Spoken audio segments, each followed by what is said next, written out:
Welcome to DIY Saturday. For today's project, I wanted to show you an easy way to make your own dry erase board. You need a cork board, adhesive dry erase vinyl, an X-Acto knife, and scissors. Cut a piece of vinyl a little wider than the board. Remove the backing and add the vinyl to the back of the board.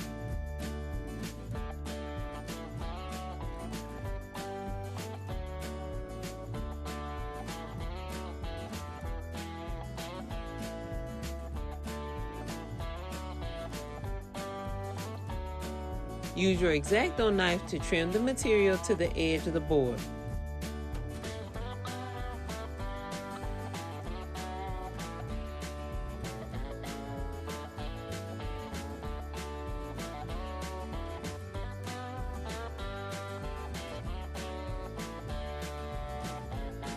The beauty of this homemade design is that you have cork board on one side where you can use push pins and a dry erase board on the other for markers.